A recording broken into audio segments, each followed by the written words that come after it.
Okay. Hi, everyone. Thank you for coming to our second lecture of the semester. My name is Antonia Pacheco. I'm the president of the Architecture Society. And before I introduce tonight's lecture, I like to go over the general announcements. Currently, the Architecture Society is volunteering in the AIA 5K run that's taking place this Sunday, um, October 17th. And we're also in the process of organizing the next lecture that's taking place on November 12th. So as the date comes closer, you'll hear more details about it and you'll see it around the building. Now, allow me to introduce tonight's lecture. Professor Emmanuel Ricardo Moreno received a Bachelor of Science degree from the University of Texas at Arlington and a Master of Architecture from la Universidad Nacional Autónoma de México. Emmanuel architecture design style has been defined as one of an eclectic designer driven by the extensive variety of project types he has been involved throughout his career, including residential, aviation and airport, K through 12 schools, healthcare facilities, and military buildings. Emmanuel has an academic career including teaching at the University of Texas El Paso in the art department, Texas Tech University College of Architecture in El Paso. He joined the El Paso Community College in 2001 and became a full-time faculty in 2009, the position he currently holds. His works have been exhibited in the UTEP faculty shows while teaching there and at the AIA El Paso Gallery City Hall during the month of October in 2010. Professor Moreno from time to time writes as a contributing writer. His article, Architecture Studio, Because Nobody Warned Me, and the Border Art Residency were published in Creating Making Journal, released by the University of Oklahoma in 2017. Emmanuel serves as architect licensing advisor and is member of the education committee of NCARB. What he is most proud about is his involvement as the faculty advisor for the Architecture Society, since where he has helped the students with lectures that include architects such as Tom Main, Billy Chen, and Stephen Hall, and has coordinated interviews with architects and professors around the world. Emmanuel's most recent pedagogical interests revolve around methods to include Mesoamerican, Native American, and Latin American mythologies into architectural design constructs, as well as to how to address the negative implications of the border barrier between the US and Mexico. Emmanuel strongly believes in the incorporation of further explorations regarding how our childhood exposure and influences are key driver on how we respond, assess, and analyze how we see and respond to the world we live in. This preoccupation is very apparent in his current travel to New York City and serve as the foundation for tonight's discussion. So if you will help me with a round of applause, Professor Emmanuel Moreno. Thank you, Antonia, for that nice introduction. Thank you to the architecture faculty, to the dean, Ms. Allison Bruce, and to the Architecture Society. Thank you for inviting me or allowing me to do this talk today. I'm really excited to be included in the nice group of names that have come up to do these presentations, and I'm excited to be a part of this. So without further ado, let me go ahead and get started.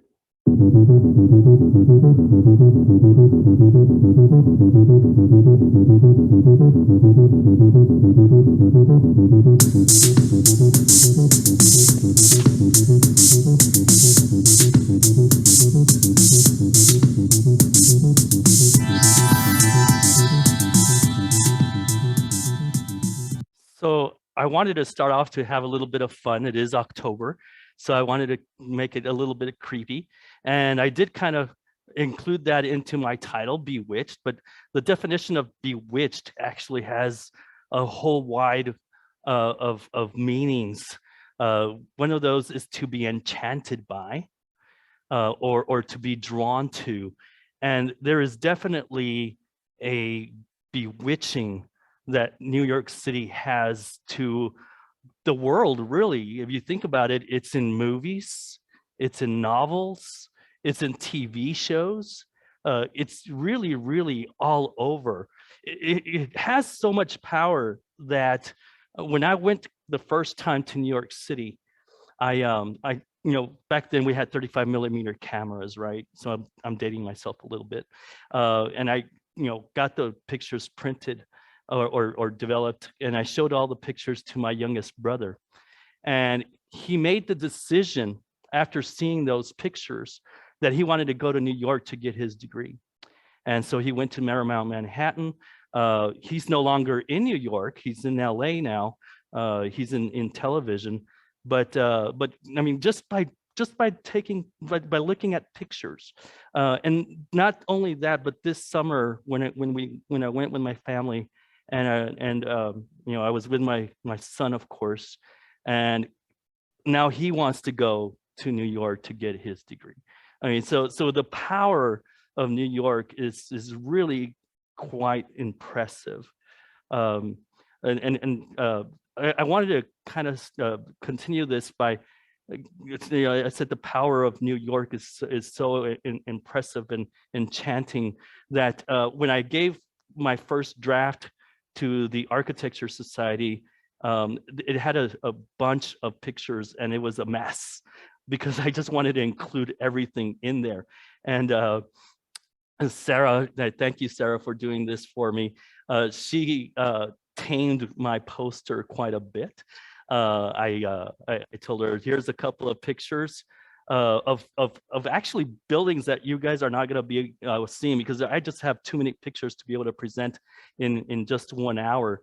But she tamed it nice, and I wanted it to be based off of a Piet Mondrian, because when I think of paintings by Piet Mondrian, I always think of city blocks and streets. And so definitely thinking about New York is talking or thinking about city streets, public spaces, the city blocks, and so on. And so she incorporated my ideas into it and created this really wonderful poster. I said I wasn't going to talk about these, so I'll definitely tell you what they are, just so that you'll know when you guys make plans to go to New York to go see it. Of course, everybody knows the Statue of Liberty, and it was in my beginning screen slide as well. There's a wonderful museum, and that's that image at the bottom. It's a small museum that tells the story of from the time that the Lady Liberty was being built to the time it was brought to New York, to the time that that they came up with enough money to build the pedestal, and so on. And then, talking about movies, in the center there's a picture of the library, and everybody should know this library if you've seen Ghostbusters, in the 1980s movie where the little slime ghost gets caught in. You remember that scene? So that's that library. And then at the upper left-hand corner, there is the planetarium that's at the American Museum of Natural History. And if you may not recognize the planetarium, but if you've seen Night at the Museum, you know that that's where that takes place as well. So, talking about the power of New York, right? I'm going to go over a little bit of history. So for those of you that are not familiar with New York, you get a little bit familiar with it. New York was originally not a British colony. It was a Dutch colony. And so its original name is New Amsterdam. And this image that I have here shows a map of it in 1660. It was, and on the internet, I have that it was actually established in 1624. There's a really great documentary series that was put out by PBS that you could see for free on Amazon. So if you were more interested in the whole history of New York, it's an 8-part series, and it starts in 1609 and ends in 2003. So it goes through the whole series, even at the time that the airplanes crashed into the towers during that awful day in 9/11 that we all, of course, remember. There is also, and I would highly recommend you all reading a fabulous book written by Rem Koolhaas.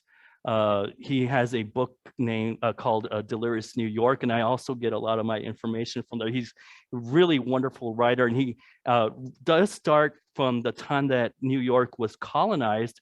Um, well, New Amsterdam was colonized, where the Native Americans came in and helped the Dutch settlers come in. And you know how respectful the settlers are. We see a nice defensive wall around the tip of New Amsterdam here, and we see the fort over here in the square with the turrets at each corner. Fort Clinton, that's at that place. Later on in 1664, the British do take over what would become New York. It is named after the Duke of York, and that's where the name New York comes from. Another wonderful story that it comes from New York, and it's in the Delirious New York book by Rem Koolhaas, is the story of Coney Island. Coney Island is such an influential place during the 1890s. It is where the electric lights were introduced, and they had the avenues with all the electric light bulbs shining up at night, and there was all these festivals. As you could see in the upper left-hand corner there, there's bumper cars. At the lower right-hand corner, you see that there's the Tunnel of Love. This is where the idea of the roller coaster is introduced. Festival rides. There were also spectacular shows and spectacular events. And in the center there, very important to us architects, is Elisha Otis. Elisha Otis introduced the emergency brake to the elevators. If it had not been for the emergency brake to the elevators, regardless of what we had, by this time, this is already the Industrial Revolution, and steel has already been invented or discovered. And so, building high was not an issue. The issue was that the cables were breaking and people didn't want to enter into an elevator because there were very sad stories of just 2 or 3 stories going up and the elevator breaking and either people dying or being dismembered or something. So people didn't want to ride onto an elevator. And so with the invention of the emergency brake, the elevator comes into play, and that's where we get these skyscrapers.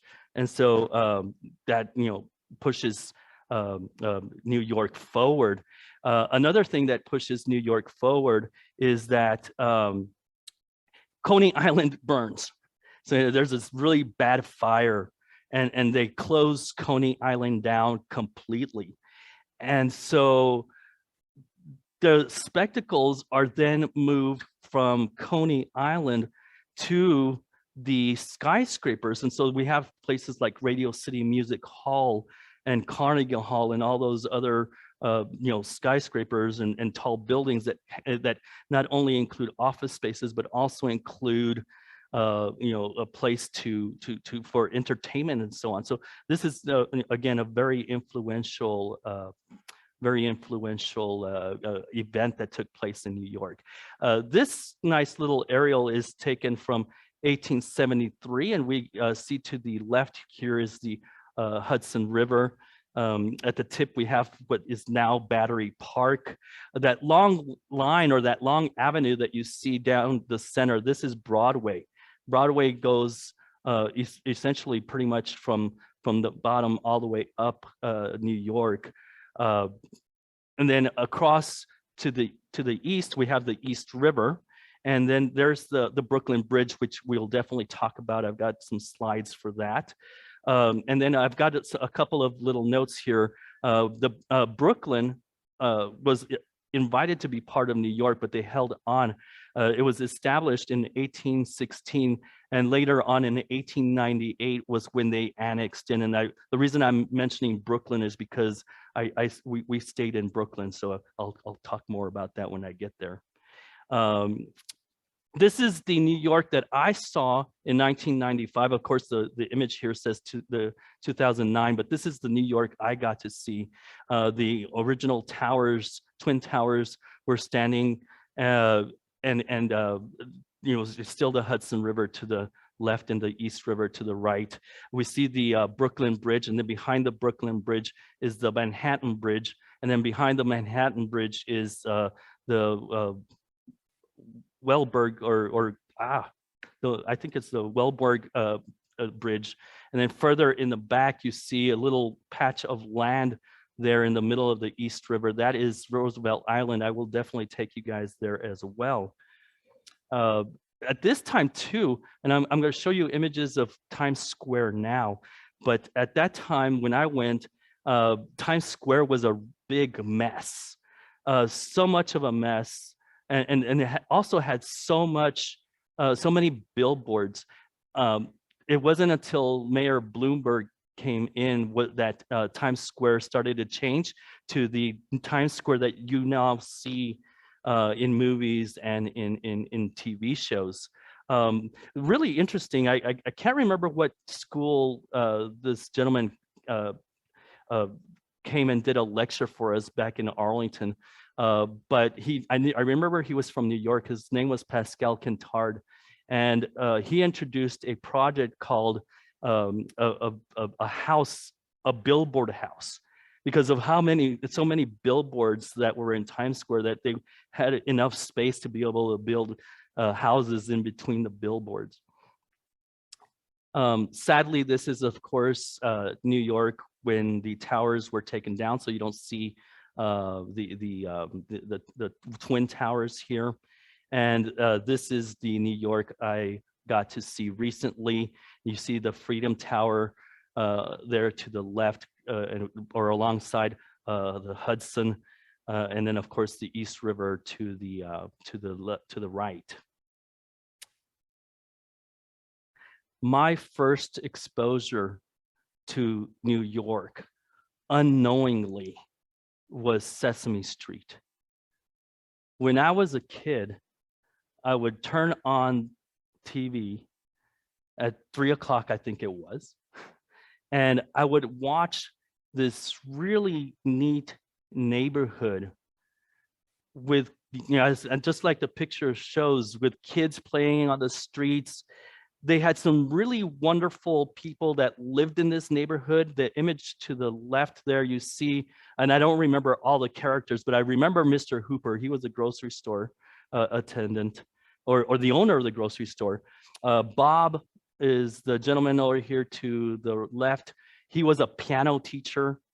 Luis and Maria were a couple. Luis worked in a hardware store. Gordon and Susan were the couple that owned the apartment here on the right, and Gordon was a science teacher. And I of course everybody knows Big Bird and all the other people. And I really would have loved to have been a part of this neighborhood, because if I were to sing about the people in my neighborhood, I'd have to include the drug dealers, I'd have to include the attempted murderers and the alcoholics, instead of singing about the science teacher and the piano teacher and all those other positive things. So of course other than my immediate family that were a positive influence, this Sesame Street was definitely a positive influence. I'm going to talk a little bit more about Sesame Street, because Sesame Street not only taught me that there was a diverse group of people. I mean, we see the image there. A diverse group of people could be something more than just the neighbors that I had, but it also taught me to speak English.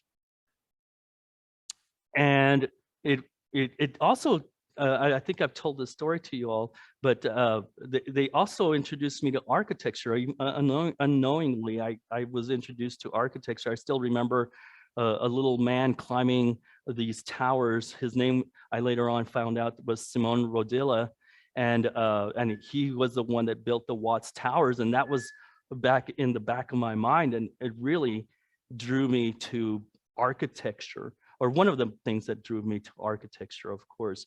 So I wanted to be part of the neighborhood, and that's where Brooklyn comes in. I was part of the neighborhood. I stayed at 430 13th Street. There I have that nice little highlight. I was a block and a half away from Prospect Park. I'll talk more about Prospect Park, but that was designed by Frederick Law Olmsted, who is the same landscape architect that designed Central Park. The Central Park he designed first, Prospect Park he designed later. And I really enjoyed staying there. This is a Google Earth picture because I didn't think about taking one when I was there, but this works. So you see it's 430 13th Street.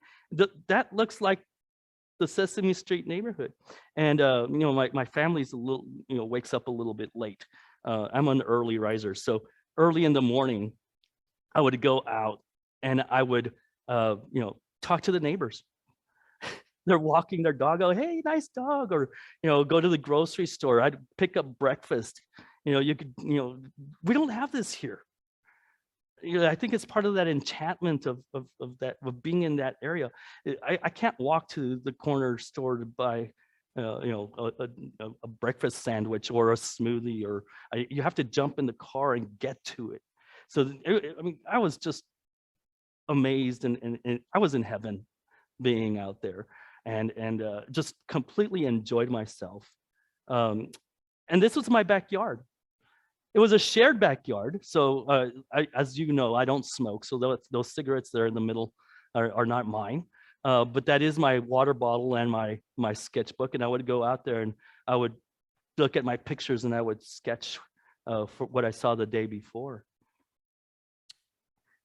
So I am going to go out of order. So I'm not going to tell you I'm not going to present this in the order that we did it or that we saw New York, but I'm going to do things out of order to just kind of give you an idea of what's going on. So here we're still staying in Brooklyn, and I've got the map here to the left, and you see Manhattan Island, and then you see that patch that's down here, Prospect Park.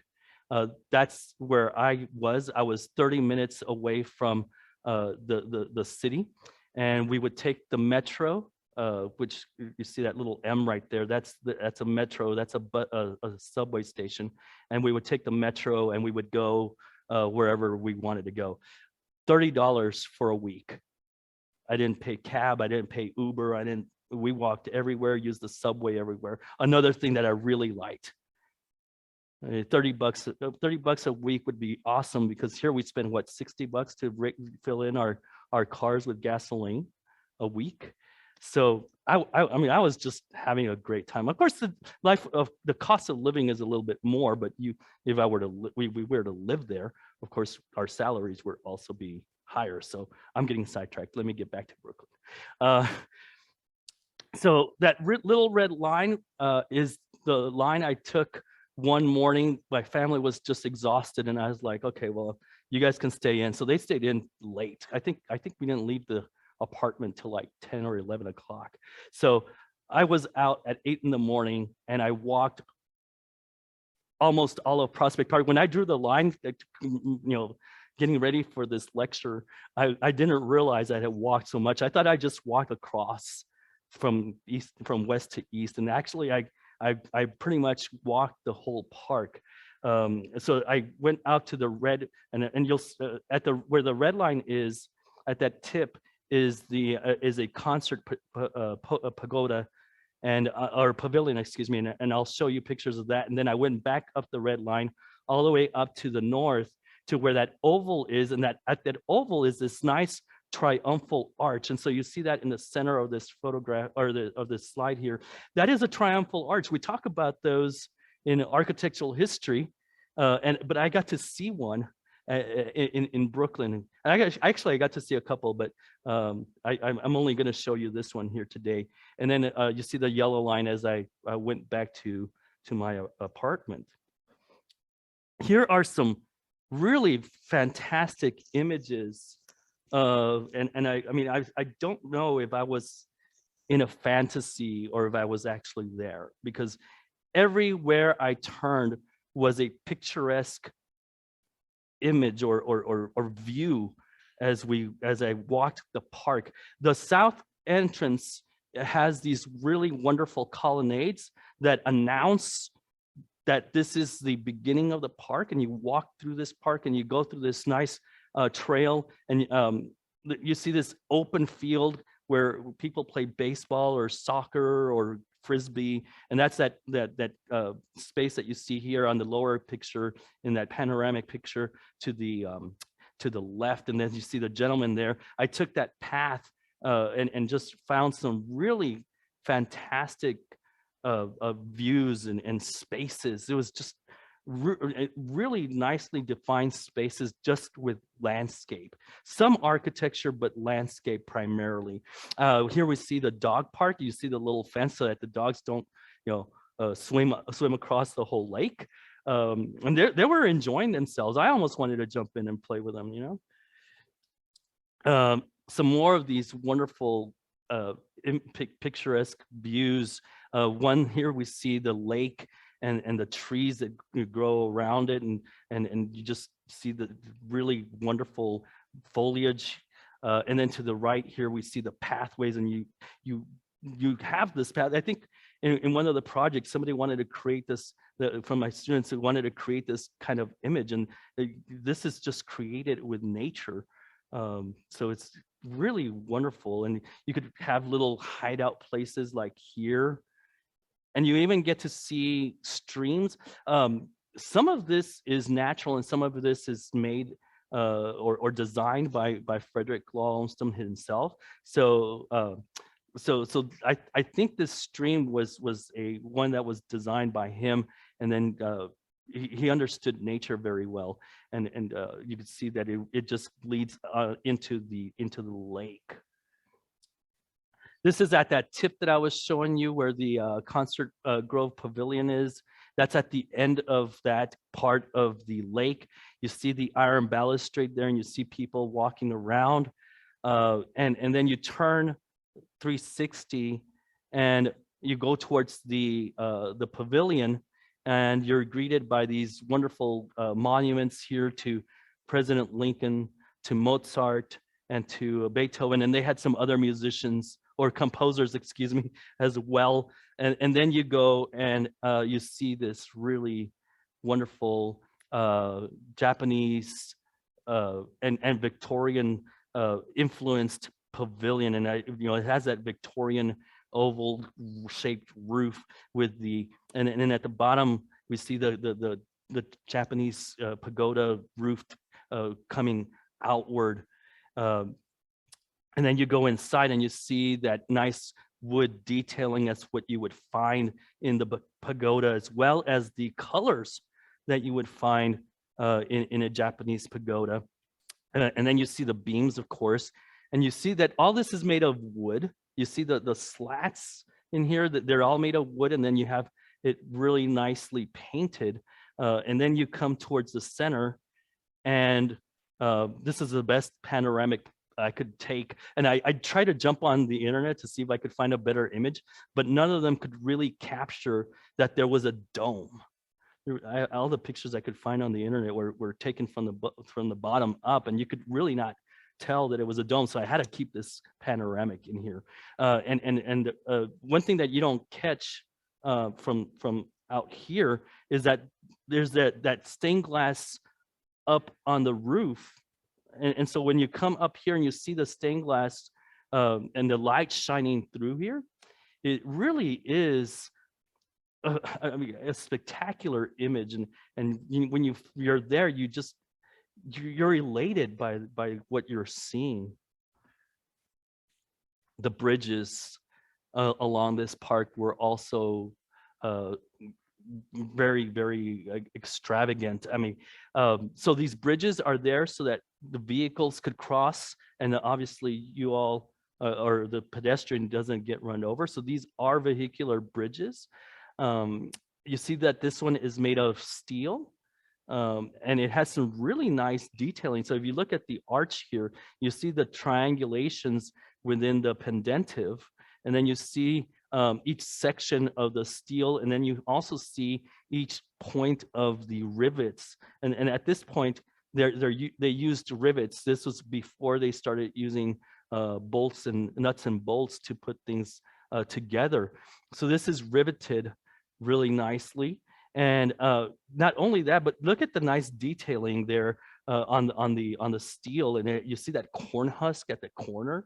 So I mean, everything was designed. It wasn't just left alone to be what it is. It was very nicely designed. Here's another wonderful bridge. Here we've got a Moorish influenced pointed arch there that you see there. And then you see the alternating colored stone with this fine cornicing at the top. And then you enter and you see the slats. I'm tempted to say it's teak wood, but I'm not 100% sure.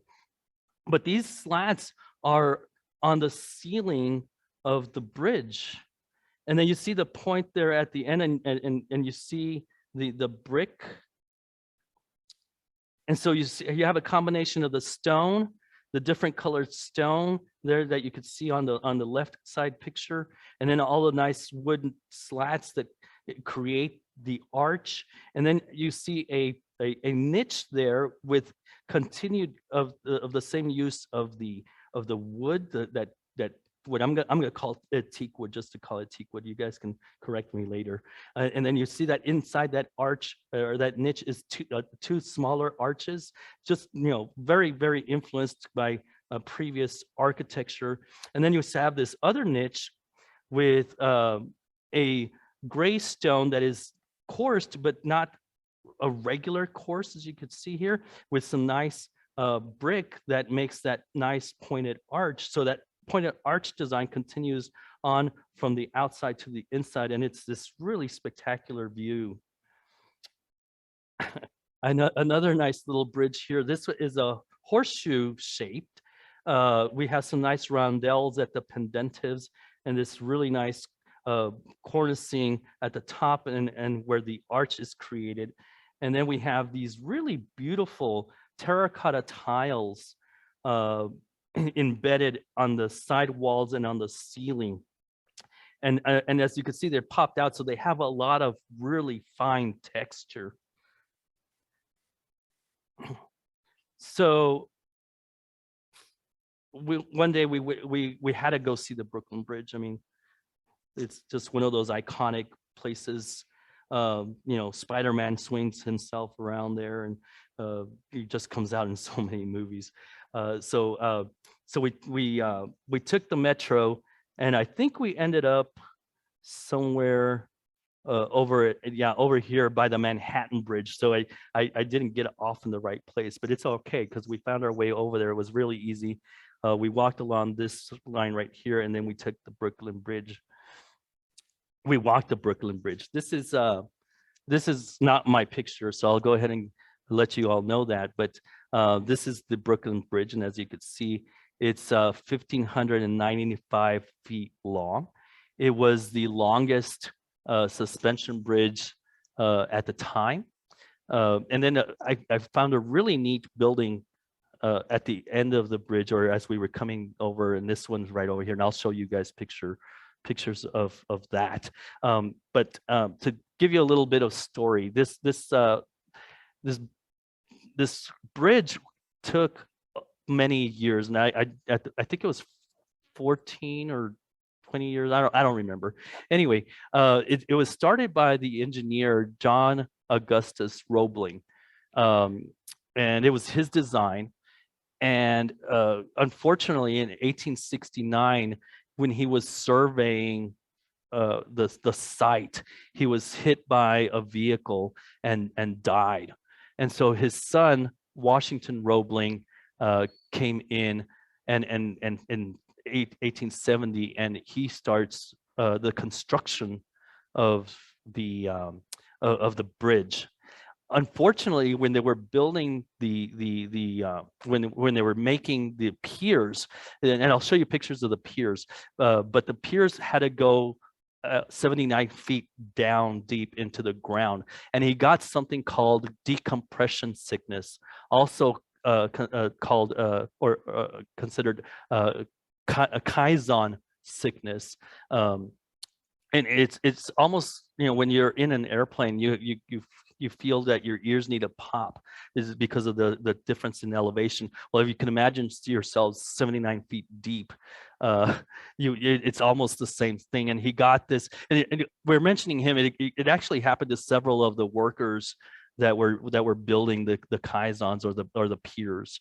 So he and his wife Emily Warren Roblin um, rented an apartment across the construction site, and he would watch the construction on a daily basis through a telescope, and then he would give instructions to his wife, and his wife would go to the site and give the instructions to the contractors, and that's how the bridge was finally finished.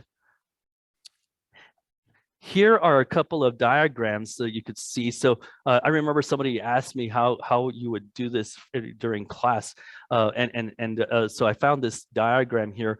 You basically build a shoring, and so the structure that you see here, this is a shoring, and then the water gets pumped out, and after the water gets pumped out, the workers can go in and start digging until they reach the depth that they had to reach. They had to reach 79 feet deep because that's where bedrock was. And so the pump would constantly be on too, because the shoring that you see there is not 100% watertight. So the pump is going all the time. The workers are down there, and you could see some of the nice, scary images that you see here to the right. And then here's some scarier. I don't know if I would have been able to do the construction on this. I prefer heights. I don't really like depths. I'm a little bit claustrophobic. So I don't know if I would have been able to be either the engineer or the workers in this site. So anyway, after we walked from the Manhattan Bridge over to the Brooklyn Bridge, this is what you see. And so it really builds you up. You know, you're walking and you see the structures in the distance, and you're like, I'm almost there, and it really, when you get up to this point over here to the right hand side, you see it and you go, wow, this is spectacular. I love this bridge.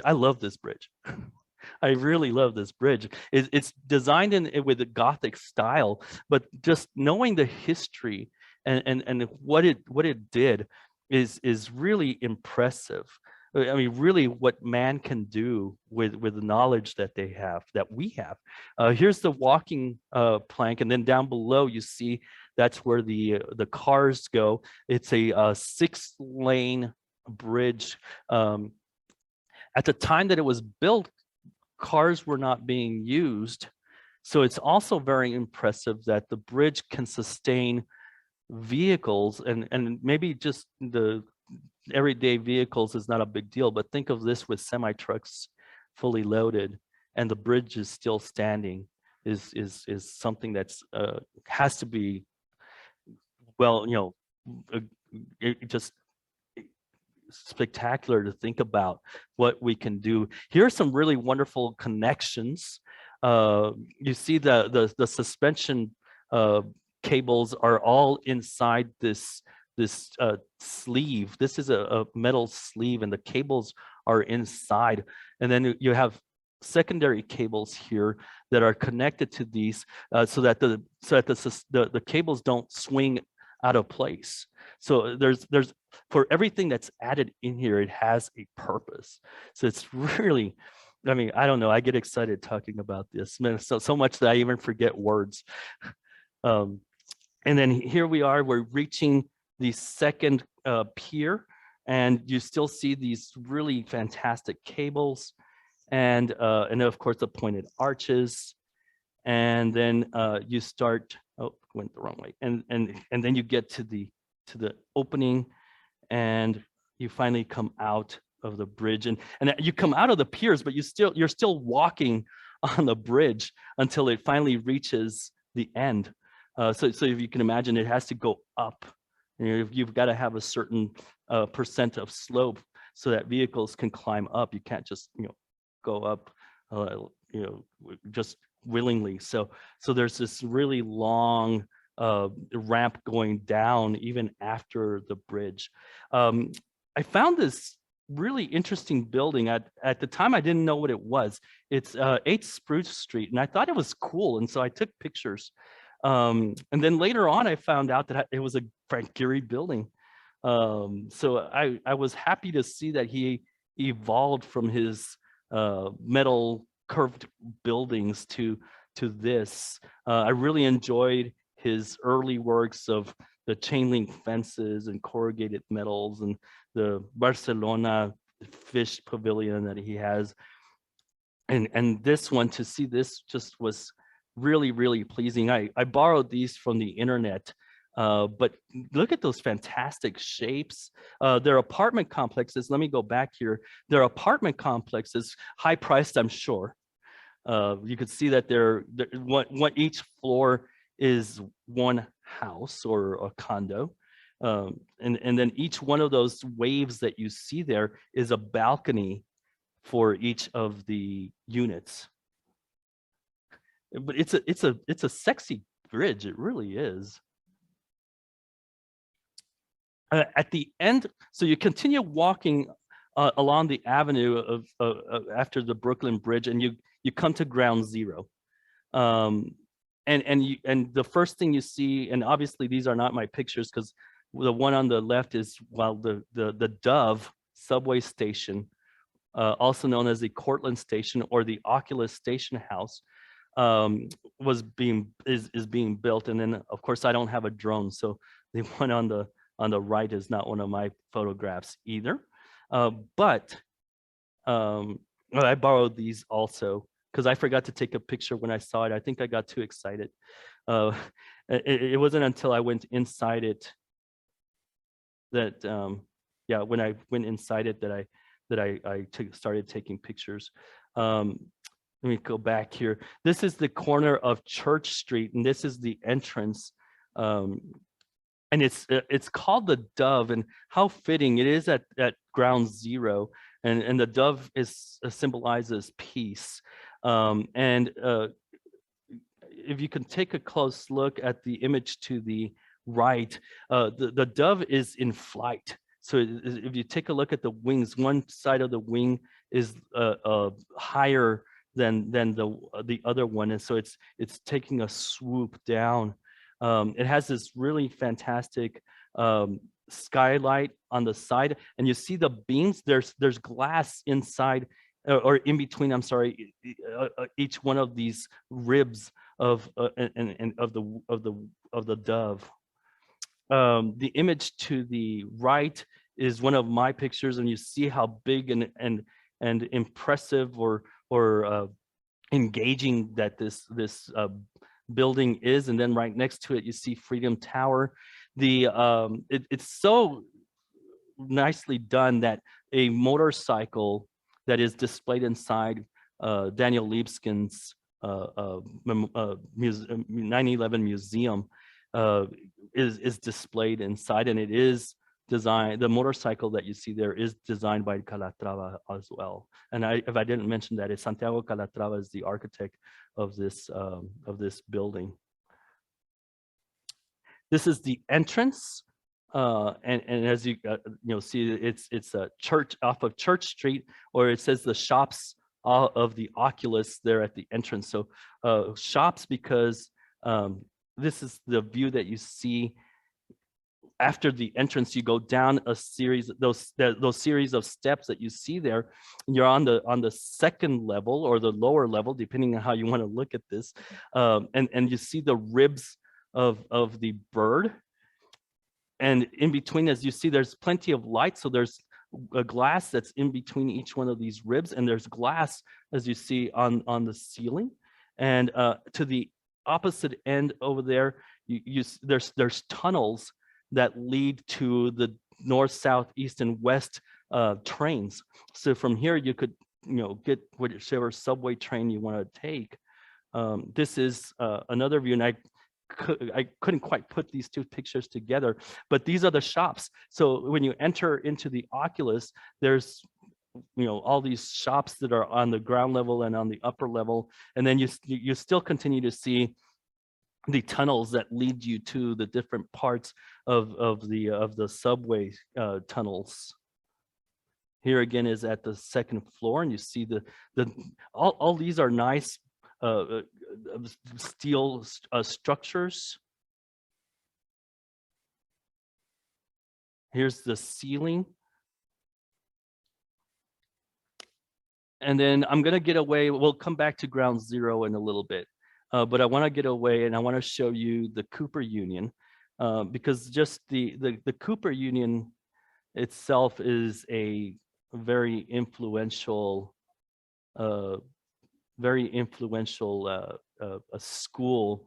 Uh, Peter Cooper established uh, the Cooper Union in 1859, and so many events took place at Cooper Union. The Red Cross was established there, labor unions met there, and it's also where then candidate Lincoln, Abraham Lincoln, announced his candidacy. And of course, now we know that he became a president. Peter Cooper is there in the center. And in the 1990s, I was introduced to, not personally, unfortunately, I wish I had met him, but John Haydock. John Haydock was a very interesting and phenomenal person. The way he thought was very unique. He was still alive in the 90s when I went in 1995, and I wish I had known more about it, because I would have gone to the Cooper Union then to go meet him.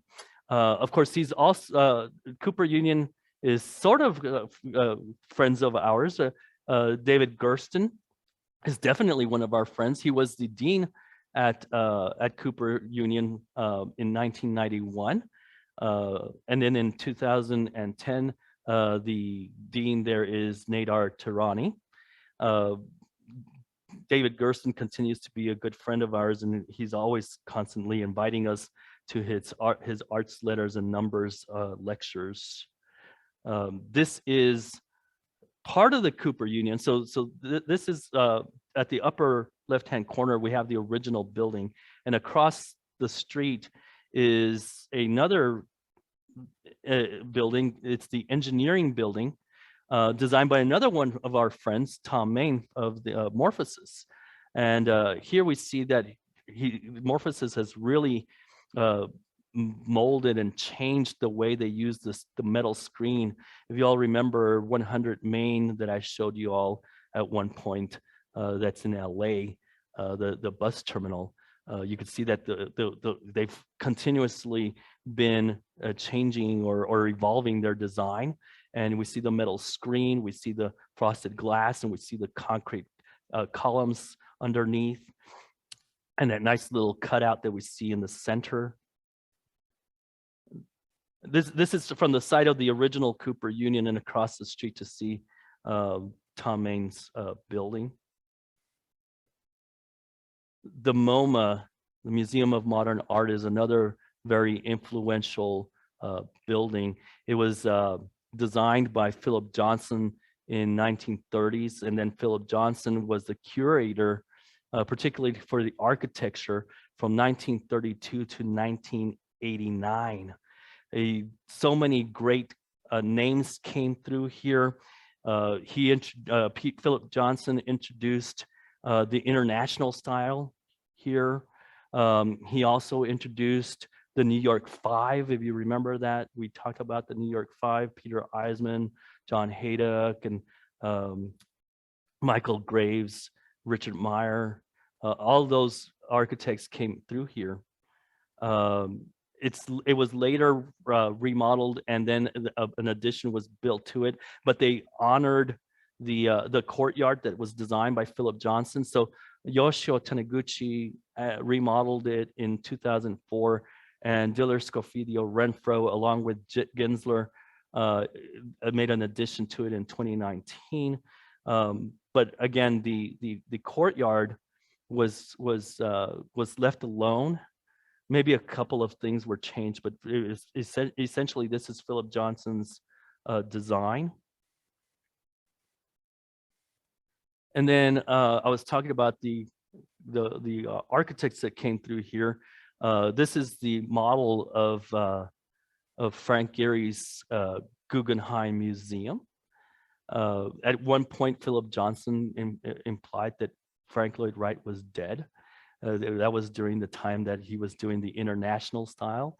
And Frank Lloyd Wright, this unfortunately that model was not here, but Frank Lloyd Wright turned in a very international style a building or model of a building, and it shut Philip Johnson up, and he talks about it. So if you watch interviews with Philip Johnson, you could find him on YouTube. He talks about that and how embarrassed he was afterwards. But later on, Frank Lloyd Wright gave him a call and said he was okay. To the left here, I had to show a video here. So that screen that you saw was a Louis Sullivan screen that was built for one of his buildings. That textile is designed by Lena Luce. Adolf Luce is his wife. And then as we turn around here, you're going to see a screen that's used at Casa Mila by Antonio Gaudí. And then up above, you see a screen that's designed, a glass screen that's designed by Frank Lloyd Wright. And then another glass screen here that is designed by Frank Lloyd Wright. And then the model that you see here to the right is a model, just a model that was introduced by George Howe and William Lasky. Again, here at the MoMA, they have an image of Philip Johnson's original rendering for the MoMA, and then the image to the right is a drawing done by Mies van der Rohe after the Barcelona Pavilion. Now I'm going to take you to Midtown, and I'm going to take you. I couldn't photograph the Empire State Building, but I'm going to take you to the top of the Empire State Building. And then we're going to see a couple of buildings that I'm going to talk about in a little bit. And then across, there's that patch of land that's in the middle of the East River, and that's Roosevelt Island. So there's and I put these side by side on purpose because the Chrysler Building, designed by Reinhard Homstetter and Wahlquist, was the tallest building for about 2 weeks in New York. The builder of the Empire State Building, Shreve, Lamb, and Harmon, were hiding that spire that you see here, and they took it out 2 weeks after the Chrysler Building was done. They didn't know that was going to happen, and they built it, and it became the tallest building in New York for a very long time. From the observation tower, you get to see some really wonderful buildings. So on the left, we have one Vanderbilt by James von Klemperer, and then another friend of ours, Stephen Hall, right? The Queen's Library that you could see across the East River.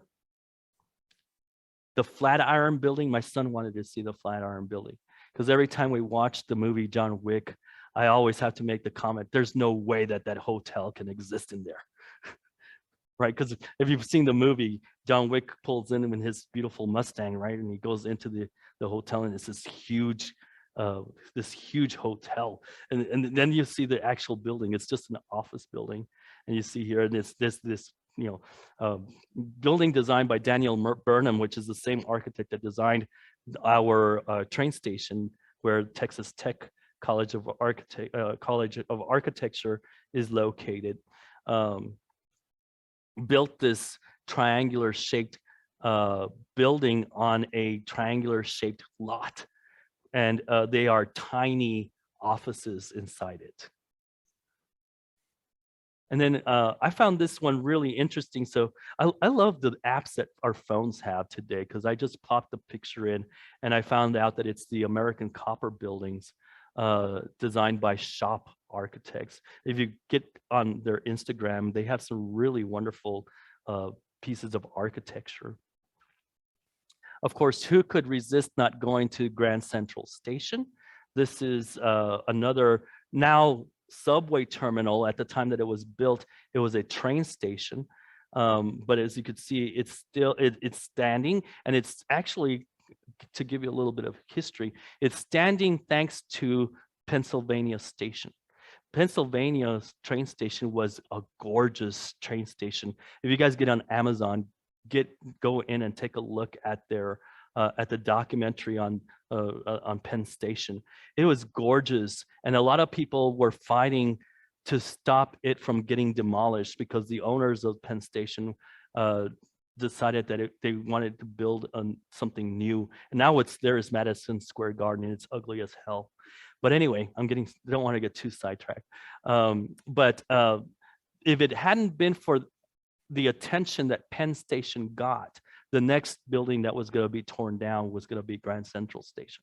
So at least this one was kept here, and it's done as you could see in the Beaux-Arts style. We have a lot of classical elements. This is the entrance at the ground level, and then this is from the inside. You see the tunnels there. So we took the train from Brooklyn over to directly Grand Central Station, which is really cool because if you think about it, you're going through a tunnel, and everything is, it's well lit, but you have this really bland concrete tunnel, and then you come in and you see this space, this barrel vaulted ceiling with the astrology that's painted up on the ceiling in reverse. If you guys want to do a little research, the artist painted it backwards, and then you see this really wonderful glass, and you see again the barrel vaulted ceiling at the center, the arched openings at the base of the barrel vault with some nice windows. And then here, I'm sorry, my panoramic was not working very well. That means me. That's why it looks a little crooked, but it gives you a sense of what that big arch niche is, with those three wonderful pieces of glass in the center of each one of those arched openings. And then the nice piers that hold up the barrel vault, and then that's the exit going out to then where the images that I just showed you. Then I take you to the Roosevelt Island, and the reason I wanted to go to Roosevelt Island was because there is a monument dedicated to President Roosevelt that was designed by Louis Kahn in 1974. He died not that long after, so he didn't get to build it. There was also issues of money, so they didn't have the money to be able to build it, and it finally got built in 2010, finished in 2012.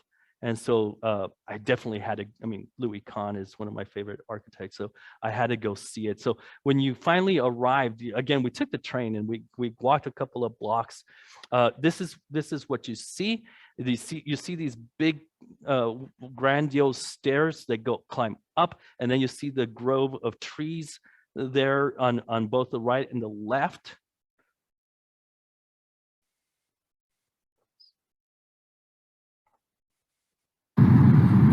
And then you get to walk around it. And you see the trees to the right, the high wall, and you see that wall slopes upwards. So, and so at the opposite end is where the stairs are. You will get to see that in a second. And then you see that nice barrier, and then the East River. And then you see the bridge at the end over there, the cock.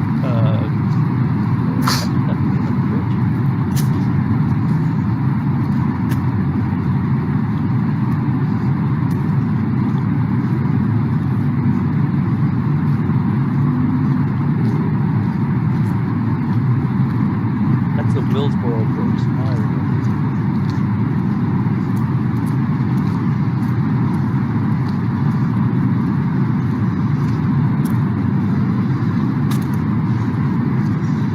Sorry, I couldn't walk any faster. you have some really nice contrast of materials here. You have the concrete barrier to the left, the brick pavers on the ground, and then the concrete that slopes upward. That same kind of barrier up above. Here we are walking back towards the stairs here.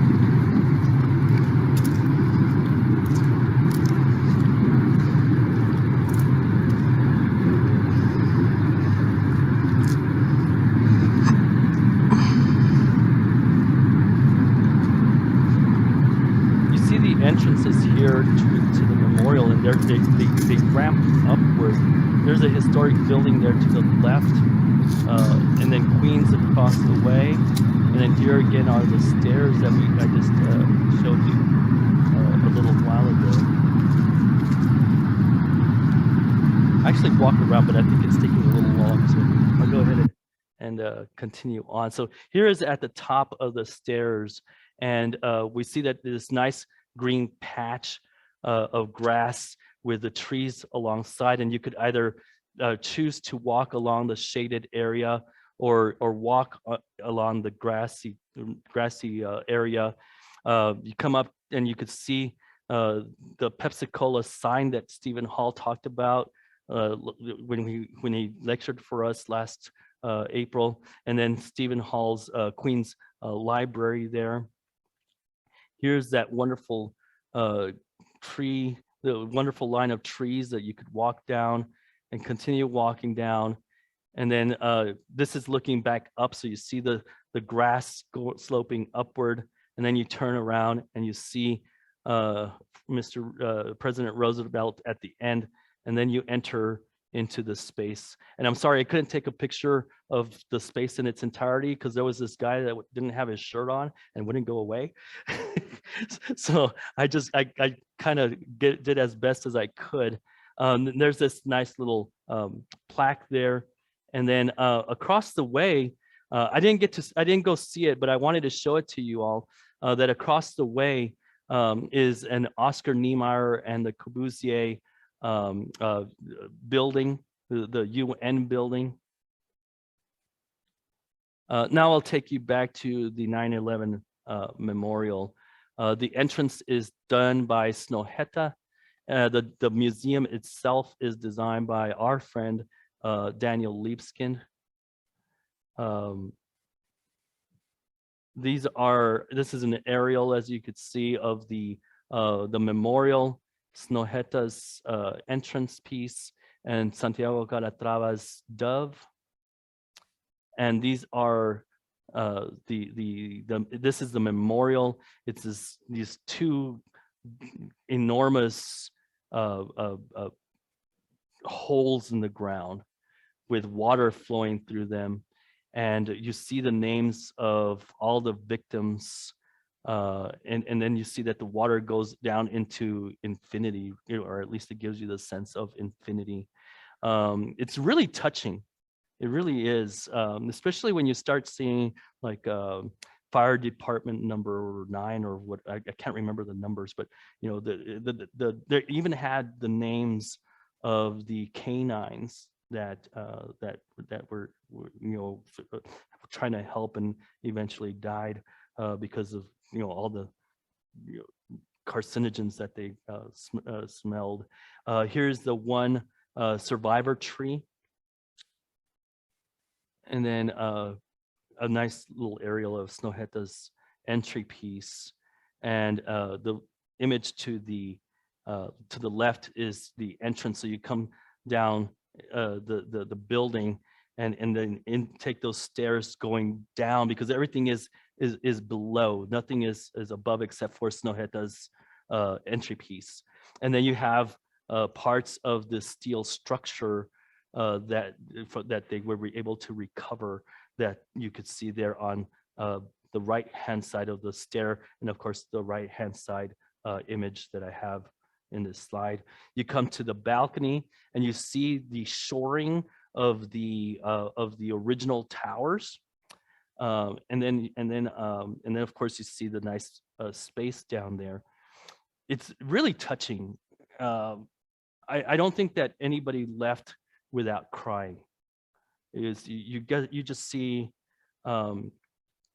you see bikes that are, bicycles that are just mangled, umbrellas, suitcases, just a lot of the remains that were found on the site. And then you listen to the stories, and I mean, it's just very, very touching. And then they have this huge wall here, and it says, "No day shall erase you from the memory of time." And this wall, behind this wall, is where the ashes of the ones that were not able to be recovered are buried. And so it's really, really heartfelt.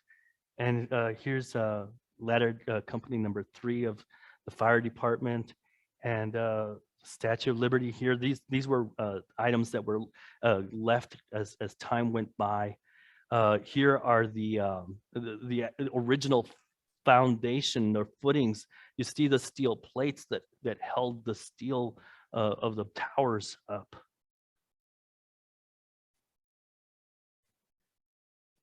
And a few more images. Gosh, I went past the hour, didn't I? We're almost done, folks. Thank you. Thank you for hanging in there. These are some of the remains of the towers. And then I finally get to Times Square, and I told you all that Times Square has changed quite a bit. I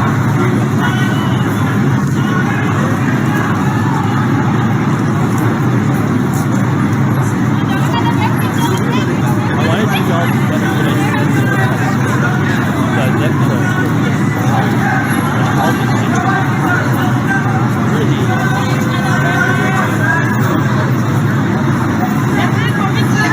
it takes you with it.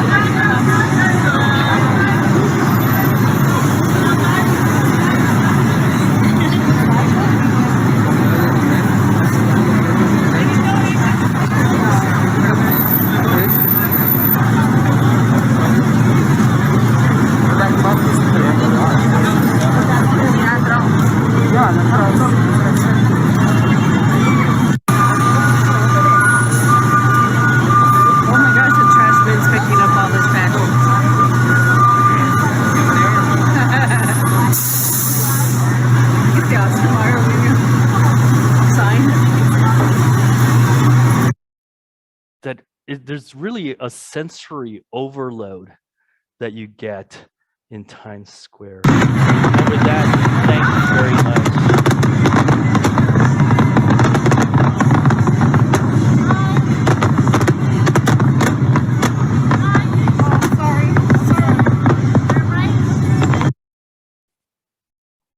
Let the I've taken you over the hour. I don't know if you guys have questions for me.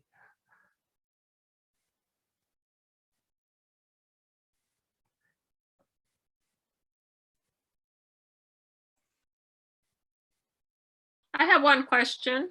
Sure. Just curiosity, your Times Square, is that this year or was it previous? No, that was this summer. It was this summer? Yeah, all the images that I showed of that I took, the pictures that I took were all of this July. The last image I showed of the fireworks, we were there during Independence Week. Oh, okay. Yeah. It was like I went for a trip out of town, didn't even know I was going to New York. Yeah. I see some familiar faces. Thank you all for joining me. I hope I didn't bore you after an hour. Any other questions or